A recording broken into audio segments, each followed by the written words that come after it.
நம்ம கடையில் வாங்குகிற வறுத்த வேர்க்கடலையை சாப்பிடும்போது எவ்வளோ ஒரு டேஸ்ட்டாக இருக்குமோ அதை விட டேஸ்ட்டாக இருக்குங்க. இந்த மாதிரி நீங்கள் வறுத்து சாப்பிட்டீங்கன்னா அது எப்படின்னா, ஒரு 3 கைப்பிடி வேர்க்கடலை எடுத்து தனியாக வச்சுக்கோங்க. 3 கைப்பிடி வேர்க்கடலைக்கு 1 கைப்பிடி உப்பு எடுத்துக்கோங்க, கல்லுப்பு. அதை எடுத்து ஃபஸ்ட்டு அந்த கடாயில் போட்டுடுங்க. போட்டு கொஞ்சம் லைட்டாக சூடு பண்ணிவிடுங்க. உப்பை சூடு பண்ணிவிட்டு அந்த 3 கைப்பிடி வேர்க்கடலை எடுத்து வச்சுருக்கீங்க இல்லையா, அதில் கொஞ்சோண்டு ஒரு ஸ்பூன் தண்ணி விட்டு கொஞ்சம் சால்ட் எடுத்து அந்த 1 ஸ்பூன் தண்ணியில் நல்லா மிக்ஸ் பண்ணி அந்த வேர்க்கடலையில் நல்லா நனையிற மாதிரி மிக்ஸ் பண்ணி வச்சுக்கோங்க.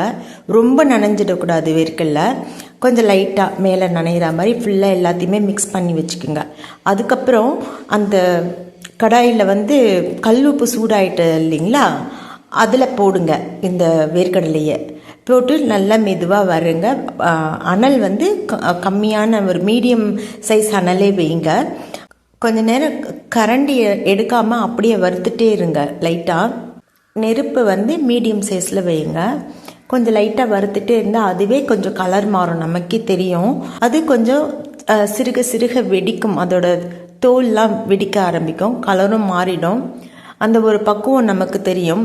வறுத்த பக்குவம் வந்த பிறகு கொஞ்சம் நிறம் மாறிட்ட பிறகு நீங்கள் ஸ்டவ் ஆஃப் பண்ணிவிடுங்க.